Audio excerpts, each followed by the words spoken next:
నమస్తే, welcome to our channel. నేను ప్రియా కౌశిక్. అయితే అన్స్టాపబుల్ ప్రోగ్రామ్ ప్రతి ఒక్కరూ ఆహా టీవీలో చూస్తూనే ఉంటారు కదా. అయితే ఎవ్రీ ఎపిసోడ్ లో కూడా బాలకృష్ణ గారు ఎపిసోడ్ అయిపోయిన తర్వాత కొంతమందికి హెల్ప్ చేస్తూ ఉంటారు కదా. ఎంతో మందిని ఇంట్రడ్యూస్ చేశారు ఇప్పటి వరకు, స్పోర్ట్స్ పర్సన్ అని, లేకపోతే ఇంకా వేరే వేరే సంబంధం లేదు, ఏ కళతో సంబంధం లేకున్నా కానీ వాళ్ళకి అవసరం ఉంది అని అంటే కనుక ఆదుకుంటూ ఉంటారు. అది మనందరికీ తెలిసింది. అయితే రీసెంట్ గా January 17th టెలికాస్ట్ అయిన ఎపిసోడ్ లో శంకర్ మహంతి అని చెప్పి మనం అనేక సినిమాల్లో ఈయన చూస్తూ ఉన్నాం, ఆయన పాత్రను చూస్తూ ఉన్నాం. కానీ ఈయన అని మనకు అందరికీ తెలీదు. లాస్ట్ ఎపిసోడ్ లో ఆయనకి హెల్ప్ చేయడం గురించి ఎపిసోడ్ వచ్చింది కదా. అయితే ఇప్పుడు ప్రస్తుతం మనతో పాటు శంకర్ మహంతి గారే ఉన్నారు, వారితో మాట్లాడదాం. అసలు రామ్ చరణ్ గారు ఎలా హెల్ప్ చేశారు అని. మనందరికీ తెలుసు, చిరంజీవి గారు బ్లడ్ బ్యాంక్ ద్వారా, అలాగే ఐ బ్యాంక్ ద్వారా, ఇవన్నీ సంబంధం లేకుండా కరోనా టైంలో కూడా ఎంతో మందికి హెల్ప్ చేస్తూ ఉండేవాడు. అండ్ ఇప్పటికీ కూడా ఎవరన్నా తలుపు తట్టి డెఫినెట్ గా వాళ్ళకి అవసరం ఉంది అని అంటే వాళ్ళు ఎవరు అనేది తెలియకుండా కూడా ఆయన హెల్ప్ చేస్తూ ఉంటారు. సో అదే హెరిడిటరీ రామ్ చరణ్ గారిది కూడా కదా. కాబట్టి రామ్ చరణ్ గారు కూడా హెల్ప్ చేశారు ఎంతో మందికి. ఇప్పుడు రామ్ చరణ్ గారు, ఉపాసన గారు ఇద్దరు కలిసి శంకర్ మహంతి గారికి ఏ విధంగా సహాయం చేశారు, అసలు వాళ్ళ సహాయం ఎలా అందుకున్నారు అనే పూర్తి విషయాలు తెలుసుకుందాం. నమస్తే సార్. నమస్తే మా ప్రియాంక గారు. బాగున్నారా సార్? సో చాలా అంటే మీ ఎపిసోడ్ చూసిన తర్వాత చాలా బాధ అనిపించింది అనమాట. మీరు మాట్లాడడం కానీ, లేకపోతే వాళ్ళిద్దరూ మిమ్మల్ని రిసీవ్ చేసుకోవడం కూడా, బాలకృష్ణ గారే కానీ లేకపోతే రామ్ చరణ్ గారు కానీ, మాట్లాడక్కర్లేదు, హావభావాలతోనే అన్నీ అర్థమైపోతాయి కదా. పైగా మీరు అందరూ ఆర్టిస్టులు. ఎలా అందింది రామ్ చరణ్ గారి హెల్ప్ మీకు? అది రామ్ చరణ్ గారు చేసిన విషయం అసలు తెలియదమ్మా నాకు. మా మిస్సెస్ 2023 జూలై 15న నన్ను చూడటం కోసం హైదరాబాద్ వచ్చింది. షూటింగ్స్ పర్పస్లో నేను ఇక్కడే కృష్ణనగర్లో ఉంటున్నా. 15, 16 బాగానే ఉంది. 17వ తేదీ సాయంత్రం నైట్ 9 ఆ టైం నుంచి తను ఏదో స్మృతి కోల్పోయి ఏదేదో మాట్లాడుతున్నామ్మా. పిచ్చి పిచ్చిగా మాట సంబంధం ఉన్నట్లా నాకు భయం వేసేసింది. నా కోమాలోకి వెళ్ళిపోతుందా ఏంటన్నట్టుగా. అంటే అసలు ఈ సిచ్యువేషన్ రావడానికి గల కారణం ముందు ఏదన్నా హెల్త్ ఇష్యూస్ ఉన్నాయా ఆవిడకి? అవంటే 12 years బ్యాక్ తనకి హార్ట్లో వాల్వ్ రీప్లేస్ చేయించడం జరిగిందమ్మా. ఓకే. అది ఆ తర్వాతకి అట్లాగే ఉంది. ఆ తర్వాత తనకి దగ్గు అలా వస్తూ ఉంటే ఇంట్లో కరక్కాయ ఏదో బుగ్గన పెట్టుకుని అలా ఉండటం, తర్వాత తనకి మెడిసిన్స్ అవి వేసుకోవడం ఇవి ఉంటుంటాయి కదమ్మా, అలా ఉందన్నమాట. ఈ 17వ తేదీ నైటు అలా ఉండే పరిస్థితుల్లో నాకు భయం వేసేసింది. అప్పుడు ఎవరికి చేయాలి ఏంటి అనుకుంటే, స్వామినాయుడు గారని చిరంజీవి బ్లడ్ బ్యాంకులో ఆయన ఉంటారు, వారికి ఫోన్ చేశానమ్మా. చేస్తే మీరు ఇమ్మీడియట్గా నాకు పేషెంట్ నేమ్ వాట్సాప్ చేయండి అన్నారు. పెట్టేశానమ్మా. తర్వాత తెలిసిన మిత్రులు కొంతమందికి ఫోన్లు చేశాను. వర్షం బాగా పెద్దదైపోయింది, కృష్ణనగర్ రోడ్లన్నీ నిండిపోయినాయి. అంబులెన్స్ వచ్చింది, ఎక్కించుకొని అపోలోకి తీసుకెళ్ళారు. అయితే ఇక్కడ ఒక్క ఇంటరప్షన్, మీకు స్వామినాయుడు గారు మీకు ఎలా పరిచయం? ఎందుకంటే చిరంజీవి గారి వీరాభిమాని, అక్కడ బ్లడ్ బ్యాంక్ కూడా చూసుకునేది స్వామినాయుడు గారు. సో ఆయన ఎలా పరిచయం మీకు? 2006 నుంచి నేను బ్లడ్ ఇచ్చాను, 2007లో ఇచ్చాను. 2009కి ఇక్కడ నేను షిఫ్ట్ అయిపోయాను అది ఆర్టిస్ట్గా. మాది నేటివ్ ప్లేస్ గుడివాడ. అక్కడ నుంచి ఇక్కడికి వచ్చేసాను. 9 నుంచి కంటిన్యూస్గా 3 నెలలకు ఒకసారి షూటింగ్స్ ఉన్నప్పుడు అట్లా ఇట్లా చూసుకుంటూ రెగ్యులర్గా ఇస్తున్నానమ్మా బ్లడ్. ఆ తర్వాత 2021లో నాకు స్వామినాయుడు గారు కలవడం జరిగింది. చూసి అంటే వాళ్ళ రికార్డ్స్ ఏ ఉంటాయి అనుకుంటా, ఇన్నిసార్లు ఇచ్చారన్నట్టు ఉంటుంది కదా. దగ్గరకు వచ్చి పలకరించి అయిన తర్వాత క్యాబిన్కి పిలిపించారు. క్యాబిన్కి వెళ్ళాక మీరు ఎక్కడ ఏంటి అనేది, ఇట్లా అరుణాచలం వెళ్ళిపోయానండి, ఇది ఇక్కడ ఆర్టిస్ట్గా చేశాను, ఇంకా తృప్తి పడిపోయి వెళ్ళిపోయాను. మదర్ చనిపోవటం, కూతురు చనిపోవటం, వీటి వల్ల ఇక నాకు చాలా అనుకున్నా. మళ్ళా రమణ మహర్షి పంపించారు ఇక్కడికి నన్ను. సరే ఇక అన్నయ్యది బ్లడ్ బ్యాంక్ ఉందిగా ఇచ్చుకుందామని ఆత్మసంతృప్తి కోసం వస్తున్నాను అని చెప్తే సంతోషపడ్డారు. అరుణాచలం అనగానే ఆయన కూడా కనెక్ట్ అయ్యి నా నంబర్ పెట్టుకున్నారు.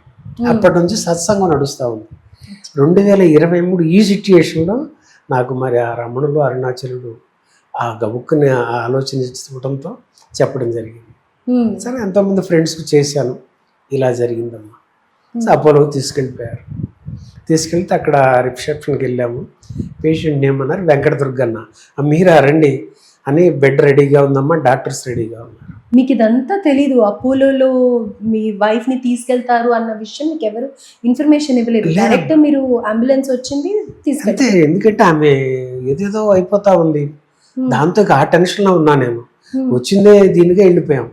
వెళ్ళిన తర్వాత అక్కడ అడ్మిట్ చేసుకోండి. స్వామినాయుడు గారు అరేంజ్ చేశారా? అది నాకు తెలియదమ్మా, అసలు ఇప్పటికీ తెలియదు. ఎందుకంటే తర్వాత ఇంకో 10 మంది వరకు ఫ్రెండ్స్ చేశా, ఎవరు ఎప్పటి నుంచి వచ్చిందో నాకు తెలియదు. దాంతో ఇక నేను జరుగుతూ ఉంది, చూస్తున్నారు డాక్టర్స్. 1 గంట పోయిన తర్వాత చెప్పారు 24 అవర్స్ వరకు నేను చెప్పలేమండి. ఆ తర్వాత మళ్ళీ నెక్స్ట్ డే 48 అవర్స్ వరకు చెప్పలేమన్నారు. అప్పుడు సరే ట్రీట్మెంట్లే జరుగుతున్నాయి, విఐపి ట్రీట్మెంట్ చేస్తున్నారు, రోజుకో స్పెషలిస్ట్ వస్తున్నారు. నాకు లోపల భయం వేస్తూ ఉంది ఎంతో, ఎందుకంటే హైదరాబాద్ నగరంలో అపోలో హాస్పిటల్లో మరి ఎలా మంచి ట్రీట్మెంట్ ఇస్తారు కదమ్మా, బిల్లు కూడా మరి ఆ రకమైన సేవలతో అవుతుంది కదా. దాంతో నా స్థాయికి నేను కట్టుకోగలుగుతానో లేదో భయం పట్టుకుంది. అప్పటికే 2 కరోనాలు దాటాం, షూటింగ్స్ లేవు, 23లో మళ్ళీ ఈ పరిస్థితి నాకు. ఆ దీనిలో నాకు భయం వేసి అక్కడ అడిగాను, మరి బిల్లు ఎంత అవుతుంది ఏంటి నా పరిస్థితిని బట్టి అంటే, మాకు పైనుంచి ఫోన్ వచ్చిందండి, మీరు నిశ్చింతగా ఉండండి అని చెప్తున్నారు. పైనుంచి ఫోన్ రావటం వెంటనే నాకు అర్థం కాల. అప్పుడు నేను నిదానంగా అవగాహన చేసి ఆలోచిస్తే, అంటే ఆయన వాట్సాప్లో పేషెంట్ నేమ్ పెట్టమన్నారు స్వామినాయుడు గారు. అప్పుడు నాకు గుర్తొచ్చి ఆయనకి చేశాను. అప్పుడు చెప్పారు, అన్నయ్య గారికి తెలియజేయటమైంది, చరణ్ బాబుకి చెప్పారు, ఉపాసన గారితో మాట్లాడి మీకు అవన్నీ జరుగుతున్నాయి. అప్పటి వరకు నాకు తెలియదమ్మా. 17 రోజుల పాటు ప్రతిరోజు స్పెషలిస్ట్ రావడం, విఐపి ట్రీట్మెంట్. అసలు ఇవాల్టి రోజున ఒక్కరోజు ఇలా డాక్టర్ దగ్గరికి వెళ్ళొస్తేనే ఒక 5,000 ఈజీగా అయిపోతుంది. అలాంటిది 17 రోజులు అంత ట్రీట్మెంట్ అంటే నిజంగా లక్షలతో కూడుకున్న వ్యవహారం. ఐసీయూలో అది మరి చేసి ఆ తర్వాత తనకి ప్రాణాలు పోసి ₹1 కట్టించుకోకుండా నాకు అప్పచెప్పారమ్మా. అక్కడ కూడా ఆ ట్రీట్మెంట్ అంతా చేస్తూ ఉంటే వాళ్ళందరూ మమ్మల్ని బంధువులు, ఉపాసన గారికి చరణ్ బాబు గారు వాళ్ళకి దూరం బంధువులు అనుకున్నట్టుగా, ఎంత లేదన్నా కొంచెం ఆ ఇంటిమెసీ చూపిస్తారు కదమ్మా, అది చూపిస్తున్నారు అక్కడ. అంటే బిల్ వరకు పక్కన పెట్టినా అట్లీస్ట్ వాళ్ళ ట్రీట్మెంట్ సరిగ్గా ఉండాలి కదా, అది కూడా చాలా రెస్పెక్ట్ఫుల్ చేస్తూ విత్ ఒక వాళ్ళ రిలేటివ్స్ అన్న కేరింగ్, ఎంత కాదన్నా చిన్న పర్సెంట్ అది ఉంటుంది కదా, అది చూపిస్తున్నారు. ఇక మా మిస్సెస్కి అయితే ఆమె ఏంటి మావయ్య మరి ఎంత అవుతుందో ఏంటో అని చెప్పి ఆమె ఆందోళన పడతా. అప్పుడు నేను కొంచెం కోలుకున్నాక 4 రోజులు పోయాక ఈ విషయం నాకు తెలిసింది కనుక ఇలా చిరంజీవి గారు చరణ్ బాబుకి చెప్పటం, ఉపాసన గారితో మాట్లాడటం, ఉపాసనమ్మ ఇక్కడ అపోలోకి చెప్పటం, అక్కడ నుంచి మనకు జరుగుతుంది అనగానే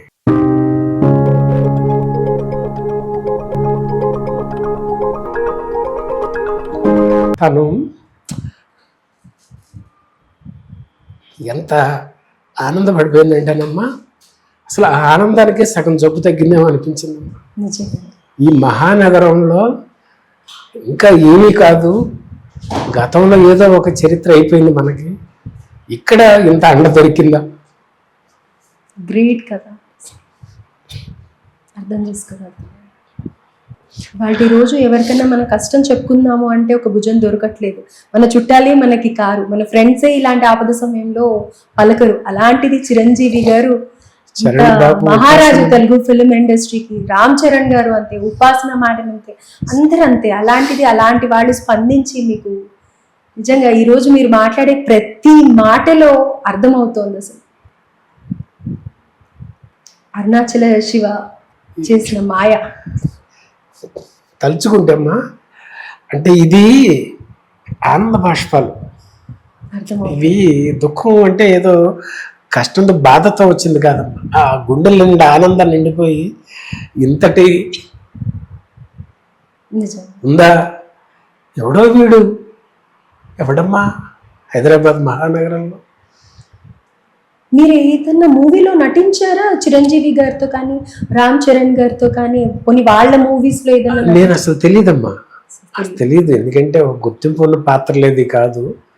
ఏదో మనం రెగ్యులర్గా అంటే నెల గడవటం కోసం ఏదో చేసుకుంటూ ఉంటాం వేషాలు. చెప్పుకోదగ్గ సినిమా అంటూ లేవు అన్నయ్య గారితో అందరూ కలిసి చేసింది. వాళ్ళు నన్ను గుర్తించేంతగా ఏం కాదు, ఏదో సైరాలో చేసినట్టున్నారు మీరు కాదా? కాదమ్మా, చేయలేదా? రైట్. సో అసలు ఏ సినిమాలో కూడా చిరంజీవి గారి సినిమాలో కానీ రామ్ చరణ్ గారి సినిమాలో కానీ లేరు మీరు? అంటే ఆచార్యలో గూడెం పెద్దయ్యగా చేయటం జరిగింది. ఆచార్యలో అంతే. అంటే అంత పెద్ద స్క్రీన్ టైం లేదు అని అంటారు. అదే అంటే ఆ క్యారెక్టర్ కూడా రికగ్నైజ్డ్ అయితే అది వేరు. కామన్ గా ఏదో మేము కంపెనీ ఆర్టిస్ట్. అప్పుడు కలిసారా చిరంజీవి గారిని ఆచార్య? అంటే గూడెం పెద్దగా అక్కడ నేను ఉంటానమ్మా. దానికి మా పిల్లలందరినీ, గూడెంలో ఉన్న పిల్లలందరినీ విలన్స్ చిన్నపిల్లలు తీసుకుపోతారు. మళ్ళీ తీసుకొచ్చి మాకు అప్పచెప్తారు. ఆ క్రమానికి ముందర ఒక సీన్ జరుగుతుంది. ఫస్ట్ మాకు ఎపిసోడ్ వచ్చినప్పుడు ఆ అమ్మ ఆ ఆచార్య అని ఒక పాప రాస్తుంది. అప్పుడు గూడెం పెద్దగా ఉంటాను అన్న ఇక్కడ కూర్చున్నారు. ఫస్ట్ నన్ను ఇలా చెప్పండి అని చెప్పారు. నేను చూడగానే ఒకసారిగా మంజునాథుడు ఆ అనుభూతి వేరమ్మా. ఆ తర్వాత భలే బంజార్ అనే సాంగ్ ఒకటి జరిగింది. అది 7 days చేసాం, నైట్స్. అక్కడ కూడా చరణ్ బాబు అన్నయ్య ఉంటే దానిలో జనరల్గా మాకు గూడెం పెద్దగా మా ఇంపార్టెన్స్ గూడెం మనుషులు చూపించాలన్నప్పుడు పెద్దగా కొంచెం ముందు పెడతారు వాళ్ళకి దగ్గరలో. అలా జరుగుతుంది. రిహార్సల్ నడుస్తున్నాయి. కొంతమంది ఆర్టిస్టులు ఎవరికాళ్ళే మేము కనిపించాలనే తపంతో ఉంటారు కదమ్మా. అలా ఒక్కొక్కరు ముందుకు వస్తా జరుగుతున్నాయి. ఆ చరణ్ బాబు చూశారు. చూసి నేను అప్పుడు ఎదరికొచ్చిన వాళ్ళు అక్కడే ఉంచాను. నేను నా చెప్పిన ప్లేస్ కాకుండా వాళ్ళు ముందుకు వచ్చాను, నేను వెనకే ఉన్నా. ఆ బాబు గమనించారేమో, అయ్యా మీరు ఇక్కడ నుంచోండి, బాబు మీరు అక్కడ నుంచోండి అయ్యా అని ఆ పిలుపమ్మా. ఇట్లా అనవచ్చమ్మా, ఇట్లా అంటే కూడా బాబు స్థాయికి ముందు ఎంతమ్మా. కానీ అయ్యా అసలు ఆ వినయం అది ఎంతో ఆనందం అయిపోయిందమ్మా. ఆ రోజు ఇక అయిన తర్వాత ఒక ప్యాకప్ 7 days అయిపోయిన తర్వాత అందరూ గుమ్మడికాయ కొట్టేస్తారు. ఇక అందరూ డిపార్ట్మెంట్స్లో ఉంటుంటారు కదా, వాళ్ళందరూ ఫొటోస్ దిగారు అన్నయ్యతో. మా ఫోన్లే మా దగ్గర పెట్టుకోను, దూరంగా పెడతారు. సరే నేను ఒక పక్కగా అలా నిలబడి ఉన్నాను. అన్నయ్య అట్లా వెళ్తా ఒక్క నిమిషం వెనక్కి వచ్చి ఈ కుడి చేత్తో ఎడం భుజం మీద చేయేశారు. అంతే, అలా చూపు కలిసింది. నేనెవరో తెలియదు, ఏదో ఆర్టిస్టు. కానీ ఆయన వచ్చి అంటే మరి అదేదో నా సోల్ కనెక్షన్ ఏమైనా ఉంటుందేమోనమ్మా. అంతే. ఇక అప్పటి నుంచి ఒక ఫీల్, ఆ స్పర్శ అది. ఆ తర్వాత ఇదంతా మాకు అమ్మా. అయితే మేము ఎవరో తెలియదు, డైరెక్ట్ పరిచయాలు ఏమీ లేవు. ఈ బ్లడ్ బ్యాంక్ ద్వారా మరి ఆ తండ్రి అరుణాచలుడి లీలలు అనుకోవాలా ఏమనుకోవాలమ్మా. ఆ బంధాన్ని అలా కలిపి అలా చేసి అన్నయ్య నుంచి మళ్ళీ చరణ్ బాబు ఉపాసనమ్మ అక్కడి నుంచి 17 రోజుల పాటు చేయించి మళ్ళా ఆమెకు ప్రాణం పోసి నాకు అప్పచెప్పారు. ఇప్పుడు ఎలా ఉన్నారు? ఇప్పుడు బాగున్నారు. చూసారా ఎపిసోడ్? చూసారా అమ్మ? చూసారా రామ్ చరణ్ గారిని? చూసారా? ఏమంటూ ఉంటారు అమ్మ, ఏమంటూ ఉంటారు ఇంట్లో మామూలుగా? ఇది చాలా లైఫ్ లో పెద్ద సిచ్యువేషన్, ఆవిడ బయటికి వచ్చింది. అది కాకుండా వాళ్ళందరూ పెద్ద పెద్ద స్టార్స్ ఆదుకున్నారు అని అంటే ఆవిడ ఏమంటూ ఉంటారు ఇంట్లో? అసలు ఇక హాస్పిటల్లో ఆ ట్రీట్మెంట్ జరుగుతున్న 4 రోజుల తర్వాత ఆమె భయంతో నన్ను అడిగినప్పుడు నేను ఈ చెప్పిన మాట ఏంటంటే, వీళ్ళందరూ బాగా వాళ్ళ సొంత మనుషులు అనుకుని చూస్తుంటుందో ఆమెకి గుండె పొంగిపోయిందనమాట. ఇంత అండ దొరికిందా మనకి ఇక్కడ.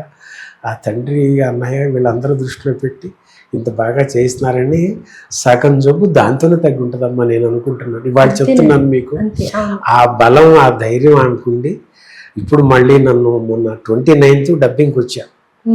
తర్వాత మన ఈ ఎపిసోడ్స్ అన్నీ చూసి అందరూ మన మిత్రులందరూ మీరంతా ఇట్లా పిలిపించడం చేస్తున్నారు.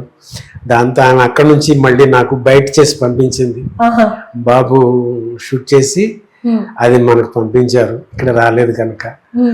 అలా ఆమె ఆనందంతో ఉందమ్మా. చాలా ఆనందంగా ఉన్నారు, హ్యాపీగా ఉన్నారు. చాలా అదే కదా కోరుకున్నది అసలు. వాళ్ళ చేతితో సాయం అందుకున్న దగ్గర నుంచి ఈ రోజుకి పర్వాలేదు. అయితే తర్వాత అన్స్టాపబుల్ లో కూడా బాలకృష్ణ గారు 1.5 lakh ఇవ్వడం జరిగింది కదా. అవునమ్మా. అది అందిందా మీకు ఇప్పుడు? సో బాలకృష్ణ గారు ఏమన్నారు? ఆయన చరణ్ బాబు ఒక పక్కన ఇది పొందుతా ఉంటే ఆయన కూడా భుజం మీద చెయ్యేసి, ఆయన కూడా ఇన్ఫాక్ట్ కళ్ళల్లో నీళ్ళు తిరిగాయి మీరు మాట్లాడేటప్పుడు. ఆయన కూడా ఎమోషనల్ అయ్యారు కాస్త. అప్పుడు ఇవి ఆనంద భాష్పాలు అని బాలకృష్ణ గారు చెప్పడం, అక్కడ ఇక నన్ను ఒక బ్రదర్ లాగా సముదాయించటం, నాకు నోరు తడిబారిపోతే పొడి బారిపోతే ఆ వాటర్ ఇప్పించటం. ఎవరమ్మా నేను, మరి బాలకృష్ణ గారు చరణ్ ఎంత అదృష్టం అమ్మా నాకు.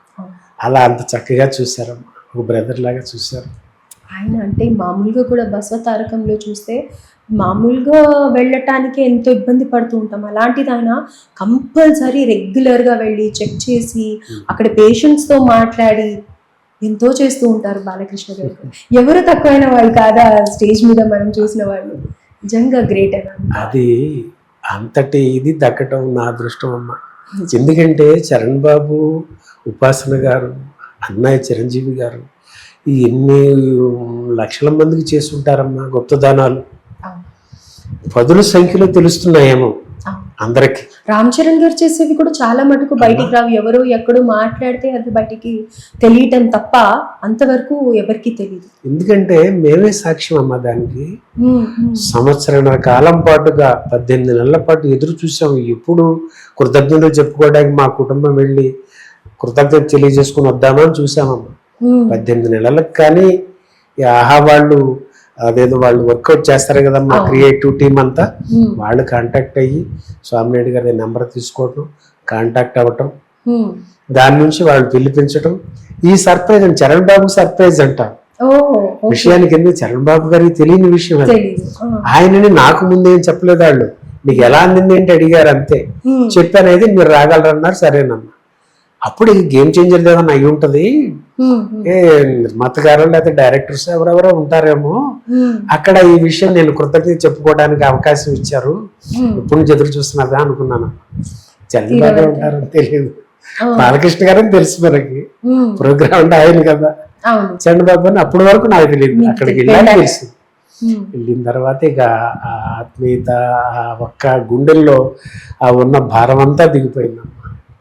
రైట్. అయితే ఇప్పుడు అదంతా మర్చిపోదాం. ఓకే, మీరు థ్యాంక్స్ చెప్పేశారు, అమ్మ బాగున్నారు, హ్యాపీ అంతా.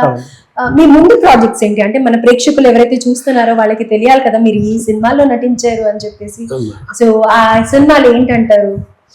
అంటే ఇప్పుడు చెప్పుకోవడానికి దసరా మూవీ ఒకటి నాని గారి హీరోగా, శ్రీకాంత్ వదలి గారి డైరెక్షన్ లో థియేటర్లో రిలీజ్ అయ్యి, నాని గారి చిన్నప్పటి కథలో సినిమా స్టార్టింగ్ ఒక 9 నిమిషాల్లో నా కథ అయిపోతుంది. 4 సీన్లు. సిల్క్ స్మిత బారు ఓనర్ కనకయ్య క్యారెక్టర్. అయితే అప్పుడు లుక్ ఇదంతా లేదు, మీస ఉంది, గడ్డం లేదు, జస్ట్ మీసాలు ఉన్నాయి. ఇంకా ఇంకేం క్యారెక్టర్స్? తర్వాత గామి అని ఒక మూవీ వచ్చింది మా విశ్వక్సేన్ గారిది. డెబ్యూ డైరెక్టర్ విద్యాధర్ గారని, ఆయన నన్ను కావాలనుకొని తెలుసుకుంటారు కదమ్మా, తీసుకొని ఆయన కూడా అంటే విశ్వక్సేన్ గారు చిన్నప్పుడు లేడీ లాగా ఆహార్యంతో ఉంటూ జరుగుతుంది ఆ కథలో. అప్పుడు ఆ పాపకి ఇబ్బంది వచ్చిన సందర్భంలో నేను తనని సైకిల్ మీద ఎక్కించుకొని ఆ రౌడీలు వాళ్ళందరినీ చేసుకుంటా తీసుకెళ్లి ఇంట్లో భోజనం పెట్టించి, మా అబ్బాయి టౌన్ లో ఉంటే ఆ బస్సు ఎక్కించి పంపించడం, సేవ్ చేయటం. కొంచెం కనెక్ట్ అవుతుంది ఆ క్యారెక్టర్ కూడా. అలాంటిది చేయించారమ్మా. తర్వాత ఇప్పుడు మిస్టర్ రెడ్డి అని ఒక మూవీ ఏదో డబ్బింగ్ చెప్పున్నాను. ఇప్పుడు దేవకట్ట గారు రాయలసీమ బ్యాక్గ్రౌండ్ లో ఒక మెయిన్ లీడ్ క్యారెక్టర్ చేయించారు. ఎప్పుడు అయింది ఇదంతా? అది లాస్ట్ జనవరి నుంచి జూలై వరకు షూటింగ్ అయిపోయిందమ్మా. అన్స్టాపబుల్ ముందు అయిపోయింది, అన్స్టాపబుల్ తర్వాత ఏమన్నా కొత్తగా లేదమ్మా. ఎందుకంటే జనవరి 17 కదా, ఇప్పటి వరకు ఏం కాదు. నేను అక్కడికి అరుణాచలం వెళ్ళిపోదాం అనుకుంటున్నా. ఇప్పుడు సంవత్సరాలు అయింది. ఇక అన్నయ్య గారి వీళ్ళకి, మన చరణ్ బాబుకి, ఉపాసన గారికి, కుటుంబానికి కృతజ్ఞతలు చెప్పుకునే అవకాశం వాళ్ళు బిజీల్లో మనకు దొరకట్లేదు. ఆమె సేవ్ అయ్యారు, బాబు, కోడలు, మనవరాలు, శివాలయాలు అంతా బాగున్నారు. పాపకి ఇప్పుడు 2 years. సరే నేను ఇక అరుణాచలం వెళ్తానమ్మా అని అంటే వాళ్ళు ఇక నా మాట కాదనలేరు. అలా ఉంటున్న సందర్భంలో ఇక్కడ మూవీ డబ్బింగ్ కోసం రావటం, మీరే డబ్బింగ్ చెప్తారు? నేను చెప్పుకున్నాను మీ క్యారెక్టర్కి. అక్కడికి పాపం ఆయన కూడా సరే గురువుగారు మీకు ఇట్లా ఇబ్బంది ఉందా, మేము అన్స్టాపబుల్ చూసాము, సరే నేను ఇక్కడ వేరే వాయిస్లు ట్రై చేస్తాను అని చెప్పి 5-6 వాయిస్లు ట్రై చేశారంటమ్మా. మరి ఏమో క్యారెక్టర్ అంత కిల్ అయిపోతుంది గురువుగారు, అది కొంచెం ఆలోచిస్తున్నాను అన్నారు. అట్లా కాదు నాన్న, నన్ను కావాలనుకుని మీరు బంగారుపాలెం నుంచి పిలిపించి చేయించుకున్నారు షూటింగ్. అది జనవరి 2024 అమ్మ చేశాను. 4 days వర్క్ చేశాను. అప్పుడు అంత మరి మనతో ఉన్నప్పుడు మన ధర్మంగా మళ్ళీ నా గురించి కూడా ఆలోచన చేసి డబ్బింగ్ ఏదో ప్రయత్నించాడు కాబట్టి అప్పుడు ఇక నేనే వస్తానంటే ఇంట్లో ఈమె వెళ్ళరా మామయ్య అని చెప్పండి. 28 బయలుదేరి 9 వచ్చాను, డబ్బింగ్ చెప్పేశాను. ఇంకా ఆ తర్వాత ఏదో 1-2 ఆడిషన్స్ అంటే అవి ఇచ్చాను. మళ్ళీ మన ఛానల్స్ అందరూ మిత్రులందరూ చూడటం, నన్ను దగ్గర తీసుకొని అడగటం, మరి ఈ రకంగా నేను చెప్పుకునే అవకాశం నాకు రావటంతో ఇక్కడే ఉంటున్నానమ్మా. అయితే ఇంకా అప్కమింగ్ ప్రాజెక్ట్స్ ఏమున్నాయి మీవి? అంటే అసలు అరుణాచలం నుంచి నేను హైదరాబాద్కి మళ్ళా 2021 రావడానికి శ్రీకాంత్ అడ్డాల్ గారు, సురేష్ ప్రొడక్షన్స్ నారప్ప మూవీ కోసం పిలిపించారు. అందులో కూడా మిమ్మల్ని ఉన్నారు. ఆల్రెడీ OTT రిలీజ్ అయింది, థియేటర్ కాలేదు. అది అంటే OTTలో వచ్చింది, అది మంచిగానే వెళ్ళిందమ్మా. దానికోసం మళ్ళా నేను రావాల్సి వచ్చింది ఇక్కడికి. అంతేగా. అవును. రైట్. సో డెఫినెట్ గా మనకు తెలుసు చిరంజీవి గారు కానీ, రామ్ చరణ్ గారు కానీ, పవన్ కళ్యాణ్ గారు కానీ, బాలకృష్ణ గారు కానీ, ఎవరైనా వీళ్ళకి సహాయం కావాలి అని వాళ్ళ వరకు వెళ్ళింది అంటే వాళ్ళైతే వదిలిపెట్టరు. కాబట్టి అదే విధంగా మీకు కూడా హెల్ప్ చేశారు. నిజంగా చాలా ఎంతో మందికి ధైర్యం కూడా ఇచ్చినట్టుగా అనిపిస్తోంది నాకు. మేము ఉన్నాము అని చెప్పి ఉన్నారు. బయట చెప్పే ఎన్నో మాటలకి భయపడుతూ ఉంటారు. బాలకృష్ణ గారు కొడతారు అని, లేకపోతే చిరంజీవి గారికి అహం అని, ఇలా ఎన్నో మాటలు మాట్లాడుతూ ఉంటారు కదా. అవన్నీ ఏవి నిజాలు కాదు. వాళ్ళు కూడా మనలాంటి సామాన్య మనుషులే. సో వాళ్ళకి కూడా అన్ని ఫీలింగ్స్ ఉంటాయి, అన్ని ఎమోషన్స్ ఉంటాయి. మోస్ట్ ఎంపతి అనేది చాలా ఇంపార్టెంట్. సింపతి ఎవడైనా చూపిస్తాడు, కానీ ఒక్కరి షూస్ లోకి వెళ్ళి ఏంటి అసలు వాళ్ళు పడుతున్న ఇబ్బంది అని చెప్పి తెలుసుకొని సహాయం చేసే గుణం వీళ్ళందరిది అని చెప్పేసి నిజంగా వాళ్ళు రియల్ స్టార్సే కాదు, రియల్ స్టార్స్ అని ఇలాంటి సందర్భాలలో తెలుస్తుంది. రైట్ అండి, thank you so much sir. And ma'am కి కూడా చెప్పండి మేము అందరం అడిగామని. ఆవిడ హ్యాపీగా ఒకసారి మీ ఇద్దరు ఒక మంచి క్యారెక్టర్ వస్తుంది కదా, మీరు మాకు పెద్ద స్క్రీన్ లో కనిపిస్తారు కదా, దాని తర్వాత మీ ఇద్దరు వచ్చి హ్యాపీగా ఇంటర్వ్యూ ఇవ్వాలి.